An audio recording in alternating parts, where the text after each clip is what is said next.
Assalamualaikum warahmatullahi wabarakatuh. Perkenalkan, nama saya Najwa Dua Ramadhani dengan NIM 2310413051 dari jurusan Ilmu Politik angkatan 2023. Di sini saya akan membahas tentang bangsa dan negara di buku Memahami Ilmu Politik oleh Ramlan Surbakti di bab 3.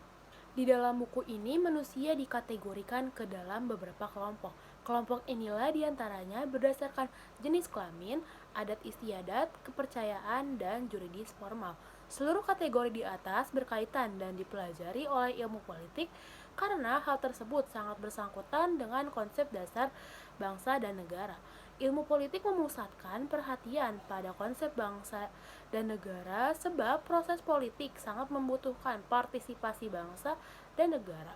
Secara garis besar, tulisan ini membahas tentang proses pembentukan bangsa negara, faktor yang menjadi pembentukan identitas bersama, ideologi nasional, negara sebagai sistem dominasi dan konsensus, integrasi politik yang terdiri atas integrasi bangsa, integrasi wilayah, integrasi nilai, integrasi elit dengan khalayak, dan perilaku integratif.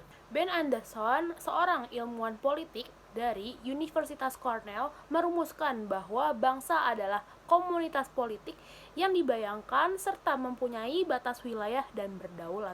Dikatakan mempunyai batas wilayah karena suatu bangsa harus mempunyai batasan wilayah yang jelas, dan dikatakan berdaulat karena suatu bangsa bisa berdiri sendiri.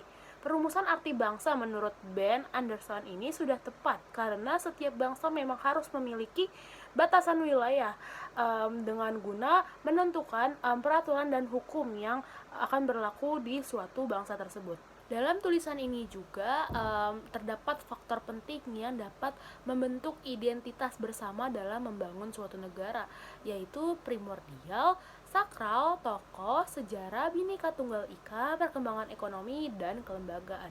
Nah, di sini saya akan membahas salah satunya, yaitu tokoh. Kepemimpinan suatu tokoh yang disegani dan dihormati itu akan menjadikan faktor utama dalam terbentuknya suatu bangsa negara. Menurut saya itu sangat benar apa adanya karena peran tokoh dalam memimpin sangat penting karena jika pemimpin yang kita hormati dan kita segani bisa menggerakkan rakyat untuk mentaati peraturan yang berlaku di suatu negara.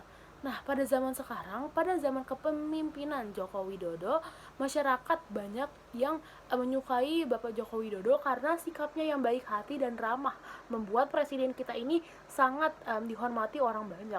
Nah, pada kepemimpinan ini juga Bapak Joko Widodo kita sudah banyak membantu rakyat menengah ke bawah untuk meningkatkan pendapatan dari rakyat tersebut. Nah, bahkan banyak juga influencer yang tergerak hatinya untuk membantu sektor UMKM agar dapat berkembang dan dapat menyejahterakan rakyatnya seperti itu. Peranan negara sebagai pengelola konsensus untuk kepentingan umum dimaknai dengan 3 sambungan komunikasi dengan masyarakat. Di antaranya adalah bangsa, hak-hak politik warga, dan juga kelompok populis. Sebagaimana yang sudah saya jelaskan, bangsa adalah suatu identitas yang mempunyai kesamaan antar rakyatnya. Yang dimaksudkan dengan hak-hak politik warga terdiri atas 3. Yang pertama, hak dalam memilih dalam pemilu yang menyatakan bahwa rakyat ikut andil ke dalam pemilihan umum. Yang kedua, hak dalam berpendapat, dan yang ketiga, hak dalam mendapatkan perlindungan hukum. Nah, kelompok populis di sini adalah suatu kelompok pejuang keadilan masyarakat yang tertindas. Namun pada kenyataannya Indonesia masih belum memenuhi hak-hak politik warga. Menurut saya pengimplementasian di Indonesia ini masih menjadi masalah hingga saat ini. Peran rezim politik di Indonesia lebih berpengaruh dikarenakan adanya pihak-pihak yang mendominasi di negara ini. Padahal Indonesia menganut sistem pemerintahan yang demokrasi di mana rakyatnya dapat bebas menyuarakan pendapatnya. Tapi pada kenyataannya rakyat masih bisa dibungkam dan terpaksa mengikuti keinginan dari pihak yang terkait. Nah, kesimpulan yang dapat saya ambil dari buku ini bahwa negara adalah seperangkat institusi dan berisi norma-norma hukum yang harus dijalankan dan ditegakkan. Sedangkan arti bangsa sendiri merupakan suatu kelompok masyarakat yang mempunyai kesamaan ideologi, sejarah, kebudayaan, serta tujuan yang sama. Menurut saya juga sangat kurang tepat memandang negara hanya diartikan untuk kepentingan kelompok yang dominan saja. Untuk mencapai negara yang baik, lembaga-lembaga negara harus menunjukkan sebagai lembaga pengemban kepentingan umum, bukan hanya mementingkan kepentingan golongan saja. Sekian dari saya, kurang lebihnya mohon maaf. Wassalamualaikum warahmatullahi wabarakatuh.